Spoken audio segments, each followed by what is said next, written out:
आज मानव विकास के जिस मुकाम पर आ पहुंचा है, वहां ऐसा लगता है जैसे उसके लिए अब कुछ भी असंभव नहीं रहा। हमने समय की गति के साथ अपूर्व उपलब्धियां करते हुए गौरवशाली सभ्यता का निर्माण किया है। विश्व संचार एवं तकनीक ने एक ऐसी दुनिया बना दी है जो कभी केवल हमारी कल्पना में बसती थी। अब विश्व एक वैश्विक ग्राम बनकर रह गया है। प्रत्येक दिन हम असंभव को संभव करते हुए एक ऐसी दुनिया बनाते जा रहे हैं जो सीमाबद्ध नहीं है। ऐसी दुनिया जिसमें कोई भी बात हमारी इच्छाओं को सीमाओं में बांध नहीं सकती। इस पर भी हमारी विकास की दौड़ अभी समाप्त नहीं हुई है। वास्तव में हमारा लक्ष्य क्या है? क्या हम विकास की इस दौड़ में स्वयं को तो नहीं भूल गए हैं? प्राचीन काल से लोग एक सरल सत्य की खोज व अनुसंधान में लगे हुए हैं कि मेरा स्वयं का परिचय क्या है। एक शाश्वत सत्य, कौन हूं मैं?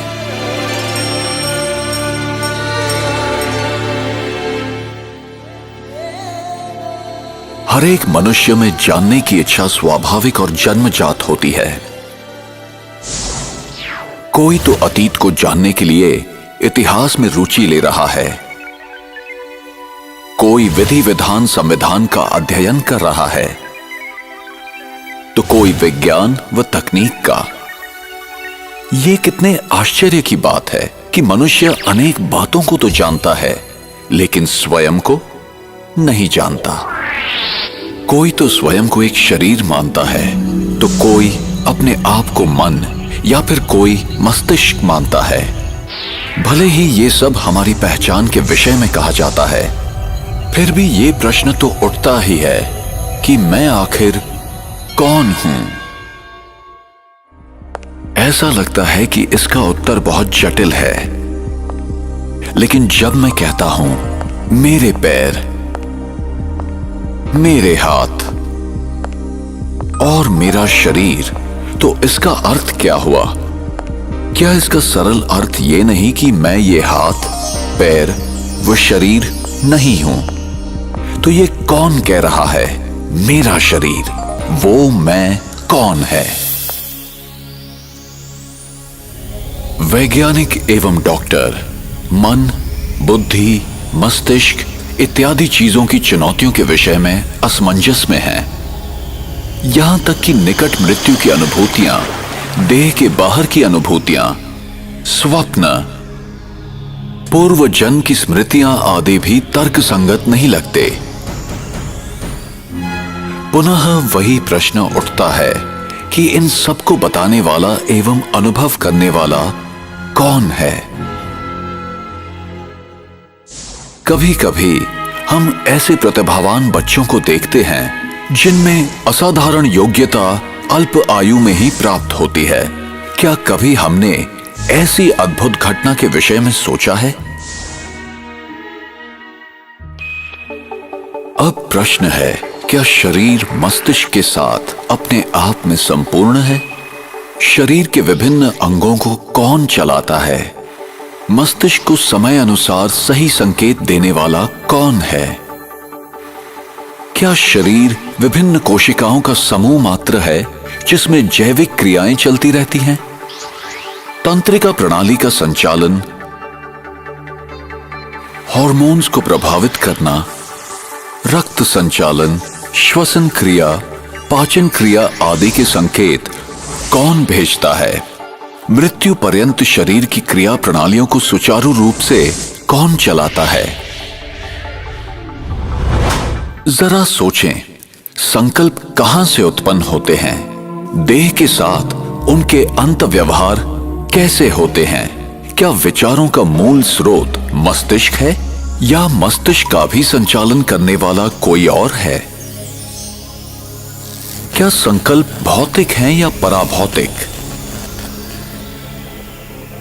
परमाणु एवं अणु से निर्मित इस परिवर्तनशील दुनिया में कुछ पराभौतिक चीजें भी हैं जिन्हें ना तो किसी माइक्रोस्कोप व दूरबीन से देखा जा सकता है और ना ही किसी उपकरण से मापा ही जा सकता है। वास्तव में ऐसा कोई भी उपकरण अब तक ना तो बना है और ना ही बनाया जा सकता है। उनको खोज निकालने की एकमात्र विधि है अंतर्मुखी हो, गहन शांति में स्थित होना। आइए अब हम एक अनुपम यात्रा प्रारंभ करें और स्वयं के विषय में उस सनातन सत्य को खोज निकालें जिससे हमें पूरा ज्ञान एवं अनुभव प्राप्त होगा कि मैं कौन हूं।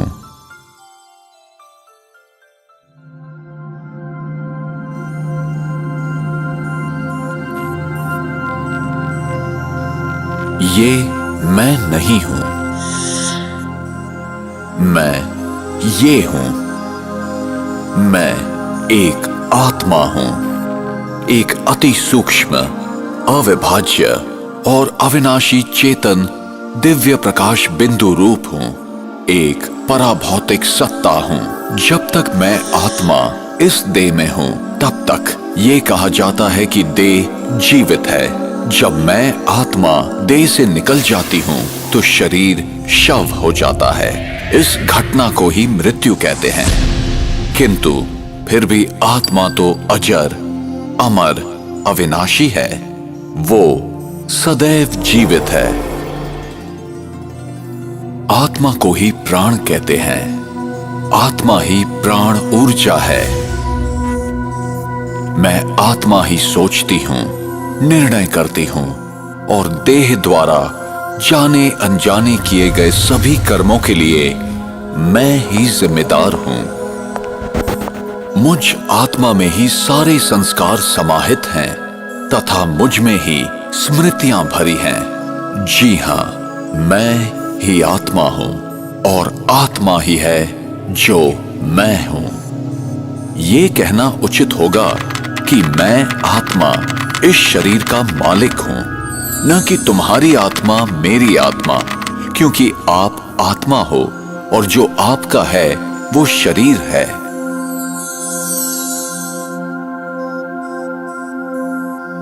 मैं आत्मा आकार में अति सूक्ष्म हूं। मैं अविभाज्य हूं। कोई शस्त्र मुझे काट नहीं सकता, अग्नि मुझे जला नहीं सकती, हवा मुझे उड़ा नहीं सकती और पानी मुझे भिगो नहीं सकता। कोई भी भौतिक पदार्थ मुझ आत्मा के पथ को रोक नहीं सकता। मैं आत्मा अविनाशी हूं और मेरा अस्तित्व सनातन है। मैं मस्तिष्क के बीच में भ्रिकुटी के मध्य में स्थित हूं। यहीं पर विराजमान हूं। मैं आत्मा शरीर की सभी इंद्रियों का मस्तिष्क द्वारा संचालन करती हूं। मुझ सूक्ष्म प्रकाश पुंज में ही अनगिनत प्रक्रियाएं चलती हैं। मुझ में ही देव के विभिन्न अंगों के संचालन, मानसिक चिंतन से लेकर अपने भविष्य के भाग्य को निर्धारित करने तक की बातें शामिल हैं।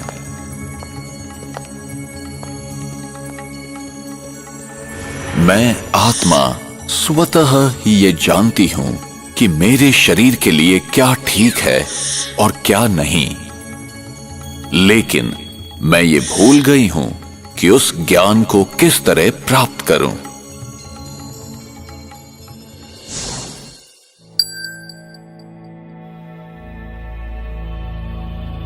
जब आत्मा शरीर में स्थित होती है तब वो 3 आंतरिक शक्तियों द्वारा कार्य करती है। ये शक्तियां हैं मन, बुद्धि और संस्कार। मेरे संकल्पों की रचना का आधार है भूतकाल के अनुभव, प्रभाव, स्मृतियां तथा दूसरों द्वारा प्राप्त जानकारियां। आत्मा में निहित संकल्पों की रचना और अनुभव करने की शक्ति को ही मन कहते हैं। कभी कभी ऐसे विचार मन में प्रकट होते हैं जिनकी हमें जानकारी भी नहीं होती और वे निरंतर बहते रहते हैं। ये कैसे होता है?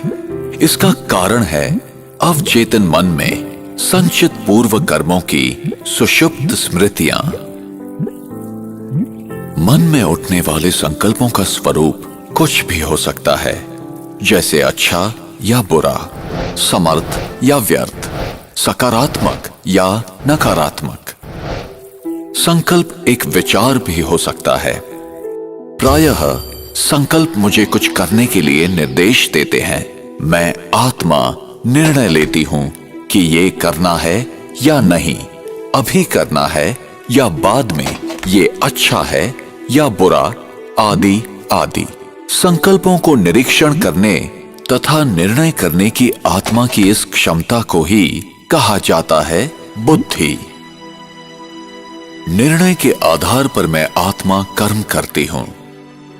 कर्म आत्मा में अपनी छाप छोड़ता है, जिसका प्रभाव फिर विचार शैली पर पड़ता है और इसे ही संस्कार कहा जाता है।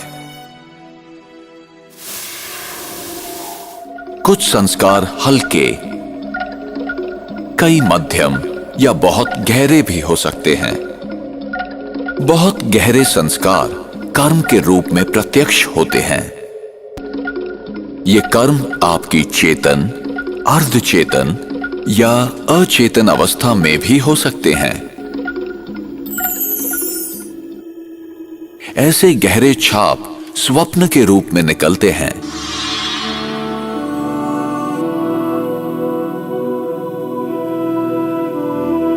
किसी व्यक्ति के स्वप्नों का आधार उस व्यक्ति द्वारा किसी समय में किए गए कर्मों द्वारा छोड़ी गई छाप है।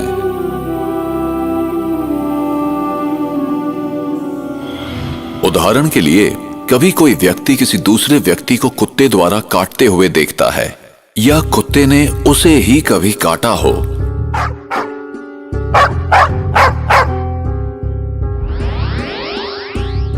तो वो व्यक्ति कुत्ते को देखते ही भयभीत हो जाता है। इसी प्रकार जिसने कभी किसी को डूबते हुए देखा है या पानी से कोई दुखदाई अनुभूति की है, पानी को देखते ही वो व्यक्ति डर जाता है। इस तरह एक अजीब सा भय विकसित हो जाता है। गहराई में छपे हुए प्रभाव बहुत शक्तिशाली और तीव्र होते हैं। इस तरह के प्रभाव बार बार किए जाने वाले कार्यों के कारण होते हैं। वो व्यक्ति जो अपने अंदर नकारात्मक संस्कारों की उत्पत्ति करता है या उसकी जड़ें और गहरा होने देता है, ऐसे व्यक्ति न केवल स्वयं का नुकसान करते हैं बल्कि समाज एवं विश्व में नकारात्मक अनुभूतियों और भावनाओं को फैलाने के माध्यम बन जाते हैं। इसी प्रकार सकारात्मक गुणों व संस्कारों को स्वयं के अंदर बढ़ाने वाले लोग केवल स्वयं का ही भला नहीं करते बल्कि समाज एवं विश्व के लिए मूल्यवान संपत्ति बन जाते हैं। सकारात्मक विचार ज्यादातर धीमी एवं स्थिर गति के होते हैं। जब विचार व्यवस्थित एवं धीमे होते हैं तब बुद्धि सही निर्णय दे पाती है। जिससे आनंददायी अनुभूतियां होती रहती हैं। ऐसे व्यक्ति शांत और स्थिर स्वभाव वाले होते हैं। इसके विपरीत नकारात्मक विचार अधिकतर अस्थिर, बिखरे हुए और तीव्र गति के होते हैं। इनसे नकारात्मक अनुभूतियों और भावनाओं को बढ़ावा मिलता है, जैसे कि चिंता, आशंका, असुरक्षा और भय। कभी कभी ऐसा भी होता है कि मन में एक साथ बहुत सारे विचार आते हैं।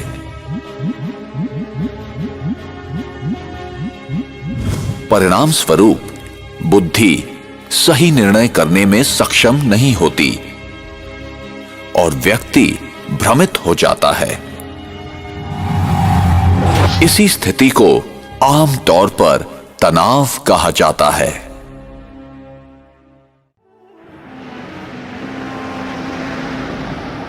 एक कार और एक ड्राइवर का उदाहरण आत्मा और शरीर के मूल अंतर को समझने के लिए उपयोगी है। अगर आप अपने शरीर को एक कार मान लें, तो आप आत्मा इसका ड्राइवर हैं। जैसे ड्राइवर गाड़ी को नियंत्रित करता है, घुमाता है या रोकता है, वैसे ही आत्मा शरीर की विभिन्न गतिविधियां करती है। कितनी भी अच्छी गाड़ी हो, बिना ड्राइवर के नहीं चल पाती।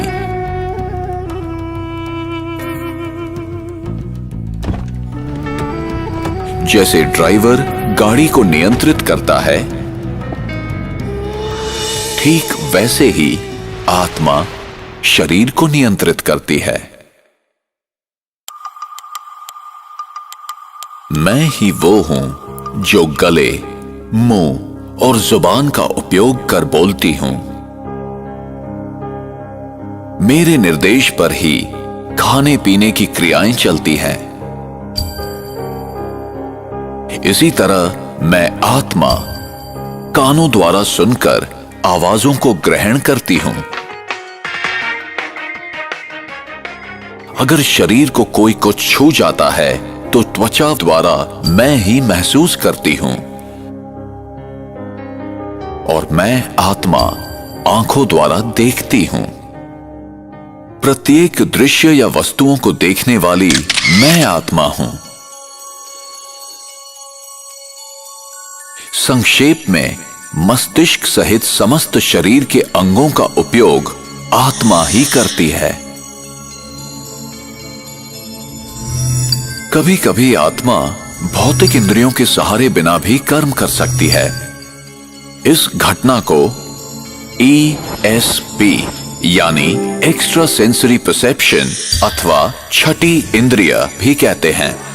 एक्स्ट्रा सेंसरी परसेप्शन आत्मा की एक ऐसी क्षमता है जिसके द्वारा वो बिना किसी पूर्व अनुभव तथा बिना किसी भौतिक इंद्रियों के सहारे भी सूचना प्राप्त कर सकती है, जैसे कि टेलीपैथी, पूर्वाभास, भविष्य जानना, अंतर्ज्ञान और इस तरह की चीजें आत्मा के छठी इंद्रिय को दर्शाता है।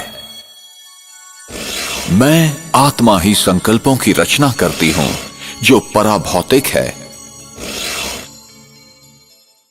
अब प्रश्न यह है कि मैं अपने आप को आत्मा कैसे महसूस करूं? वो अनुभव क्या है?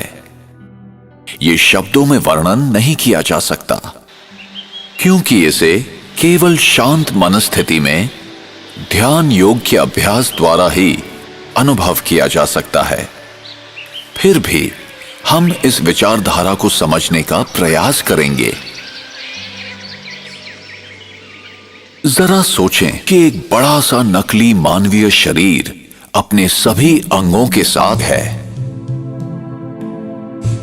अगर आप आंखों की खिड़की के पास इस शरीर में एक कुर्सी पर बैठे हुए हैं, तो फिर आपको क्या अनुभव होगा? जब आप आंखों की खिड़की के भीतर से झांक रहे हैं, तो क्या आप अपने आप को इन आंखों की खिड़कियों से अलग महसूस नहीं करेंगे? आत्मा भी शरीर में बैठकर ऐसे ही महसूस कर सकती है कि आत्मा और शरीर अलग हैं। अगर एक व्यक्ति दूसरे व्यक्ति के चेहरे को देखते हुए प्रतिक्रिया कर रहा है, तब उसकी प्रत्येक प्रतिक्रिया सामने वाले व्यक्ति के चेहरे के हाव भाव पर आधारित होती है। विश्व का प्रत्येक मानव मन की शांति की आकांक्षा रखता है, जीवन में खुशी पाना चाहता है, प्रेम करने और पाने की इच्छा रखता है, शुद्धता और पवित्रता को पसंद करता है।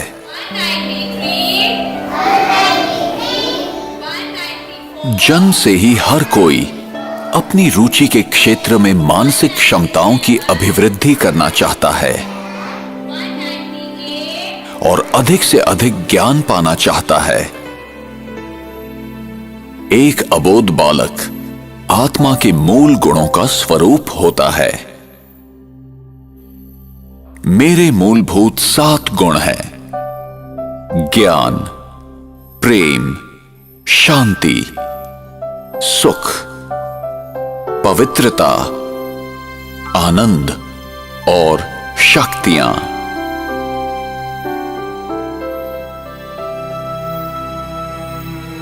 मौलिक रूप से हर व्यक्ति इन गुणों का पैदाइशी अधिकारी है। इन 7 दिव्य गुणों का स्वरूप है।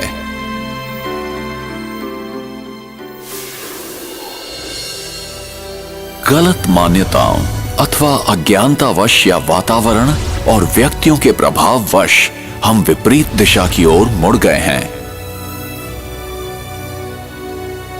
जिसके परिणाम स्वरूप हम अपने आप को शरीर से संबंधित विशेषताओं में विभाजित कर लंबे समय से अपनी पहचान बना चुके हैं। अब यह समय है कि हम अपने मूल स्वरूप को समझ लें कि हम आत्मा हैं, न कि शरीर। इन संकीर्ण सीमाओं से परे हम इन विशिष्ट दिव्य गुणों से संपन्न आत्मा हैं। व्यक्ति कैसे जन्म लेता है? कब भ्रूण माता के गर्भ में जीवित प्राणी बन जाता है? आत्मा कब गर्भ में प्रवेश करती है? भ्रूण जब तीसरे से 5वें माह का होता है, तभी उसमें जीवन शक्ति आती है। ये जीवन शक्ति ही आत्मा है। आत्मा को ही प्राण कहते हैं। आत्मा ही प्राण ऊर्जा है। आत्मा में संचित विशेषताओं और अनुभूतियों के आधार पर शरीर के डीएनए तथा विभिन्न अंगों का निर्माण होता है।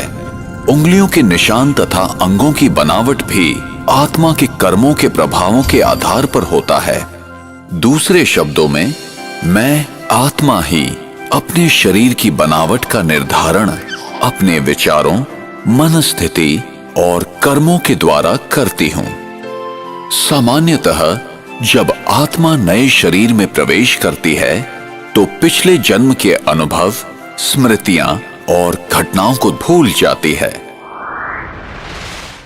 कुछ उदाहरण ऐसे हैं जबकि व्यक्ति अपने पूर्व जन्म की कहानियां सुनाते हैं, जिन्हें जांच के बाद सत्य पाया गया है। हम अक्सर देखते हैं कि अबोध बालक बिना किसी कारण रोते हैं या हंसते हैं। पूर्व जन्म की स्मृतियां ही इसका कारण होती हैं। इसकी दूसरी ओर मृत्यु क्या है?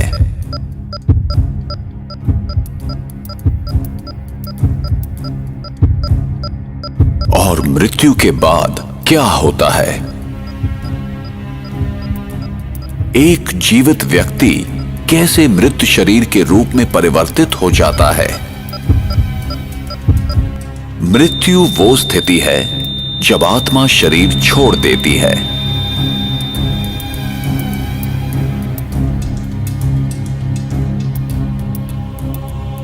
और आत्मा जब शरीर छोड़ती है, तो वो शरीर जो खून, हड्डी, मांस से बना हुआ आत्मा का वस्त्र है, एक पुतला मात्र रह जाता है जो प्रकृति के पंच तत्वों में विलीन हो जाता है।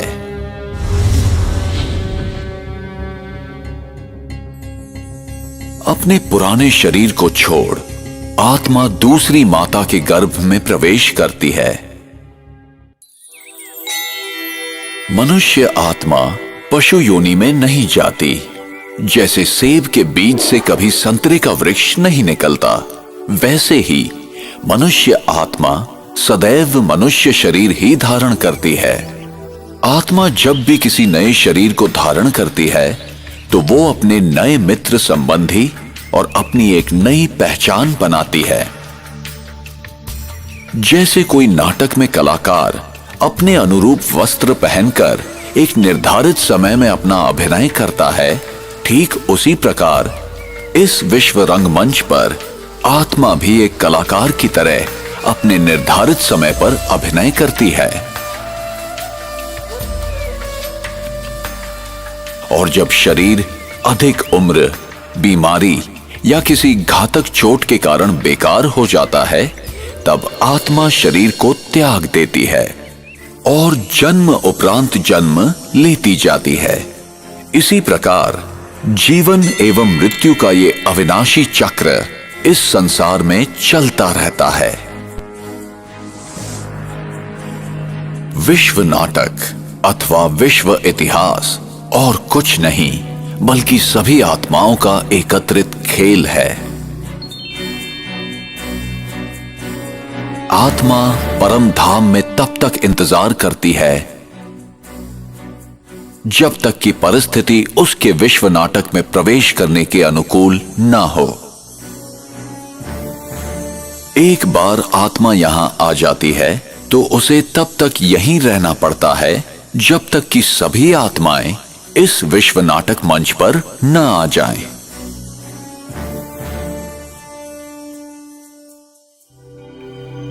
कर्म के सिद्धांत मनुष्य मात्र के अस्तित्व को बनाए रखने के लिए होते हैं। हमें कर्म का फल मिलता ही है, यही कर्म का नियम है अथवा क्रिया व प्रतिक्रिया का सिद्धांत।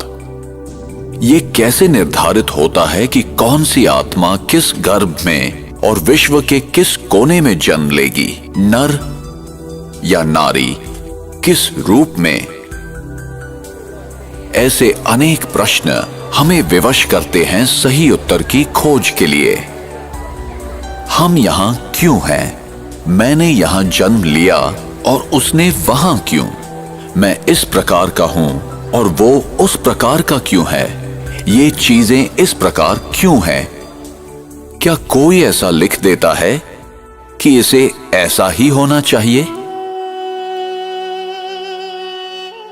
हमें कर्म का फल मिलता ही है, चाहे इस जन्म में या किसी भी जन्म में, और उत्तर सिर्फ इसी अविनाशी सत्य में निहित है। जो मैं करता हूं उसी अनुसार पाता हूं। ये बिना किसी पक्षपात के होता है। यही कर्म का नियम है अथवा क्रिया व प्रतिक्रिया का सिद्धांत। विश्व का कोई भी नियम बदल सकता है, पर ये नहीं। हमें सही और गलत का ज्ञान प्राप्त करना चाहिए। ये हमारी व्यक्तिगत जिम्मेदारी है जिससे हमें ही फायदा है। और हमें ये समझकर कार्य करना है कि हमारे किस कर्म का हम पर, समाज पर और पर्यावरण पर क्या प्रभाव होगा। उसका परिणाम अभी होगा अथवा भविष्य में। फल अच्छा होगा या खराब, प्रत्येक कर्म का फल मिलेगा ही। इसलिए कर्म करने से पूर्व जरा सोचें। जो कर्म सिद्धांत को नहीं समझते हैं, वे वर्तमान की घटनाओं को देखते हुए निष्कर्ष निकालते हैं।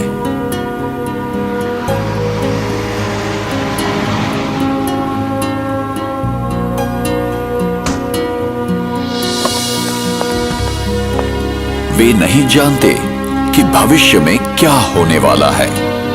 उन्हें दृश्य के बदलने तक प्रतीक्षा करनी चाहिए। कैमरास कैमरास कैमरास, तो चेहरे पे fresh look important part of fitness. In a shocking incident today, British Airways flight BA582 from Mumbai to Manchester. प्रत्येक घटना के पीछे कोई न कोई कारण विद्यमान होता है। यही कर्म का नियम है।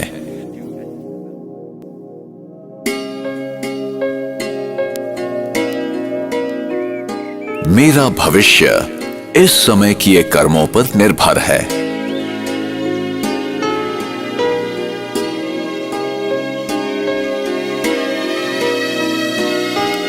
इसलिए गलत तथा श्रेष्ठ कर्मों की कलम से हम अपनी भविष्य जीवन की कहानी लिखते हैं।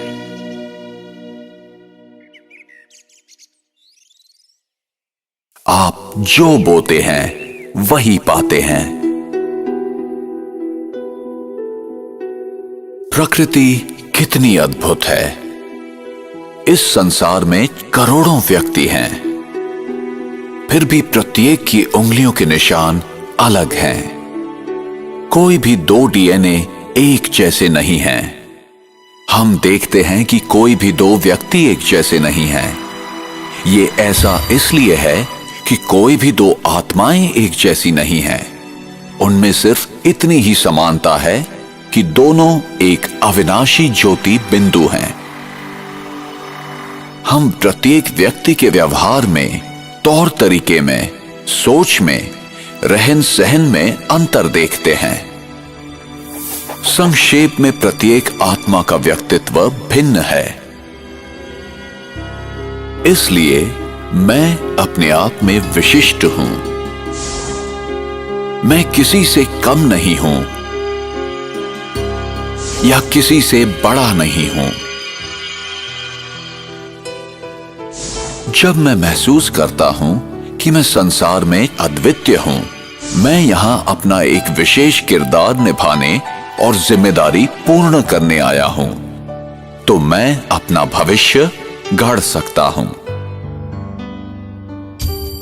मैं आत्मा, अति सूक्ष्म दिव्य ज्योति बिंदु हूं। ये शरीर और संसार जिसमें मैं रहता हूं, एक दूसरे से सूक्ष्म, भावनात्मक एवं अदृश्य संबंध में जुड़े हुए हैं। मेरा प्रत्येक विचार, आचरण और कार्य मुझे और सारे विश्व को प्रभावित करता है। मानवीय संवेदनाएं प्रकृति और अन्य प्राणियों पर भी प्रभाव डालती हैं, बल्कि उनमें भावनात्मक बंधन है। अतः संसार में सभी के प्रति शुभ एवं कल्याणकारी भावनाओं का वितरण करना हमारा कर्तव्य हो जाता है। जो कुछ हमारी दुनिया में हो रहा है वो हमारी चेतना शक्ति का दृश्यांकन है। संक्षेप में कहा जा सकता है कि देह भान के प्रभाव में किए गए कर्म संकुचित और आध्यात्मिक शक्ति विहीन होते हैं। इनसे क्रोध, घृणा, ईर्ष्या, लोभ जैसी संवेदनाएं उत्पन्न होती हैं, जिनसे समाज में विरोध, संघर्ष, अन्याय एवं दुख, कष्ट फैलता है। इसके विपरीत आत्मस्मृति में किए गए कर्मों द्वारा प्रेम, सहानुभूति, शांति, उदारता और भाईचारे जैसी संवेदनाओं का जन्म होता है, जिनसे समाज में समरसता, एकता एवं सुखद अनुभूतियों की वृद्धि होती है। हमने अब तक जो ज्ञान प्राप्त किया है, इस आधार पर आइए अब हम आत्मिक स्थिति का अभ्यास करें। अपनी सुविधा अनुसार किसी भी मुद्रा में बैठ जाएं। आंखें खुली रखें ताकि आपको अपने चारों तरफ के वातावरण का आभास रहे। अपने विचारों को समेट लें और संकल्प करें कि मैं एक शांत स्वरूप आत्मा हूं। मैं ज्योति बिंदु आत्मा भ्रिकुटी के मध्य विराजमान हूं।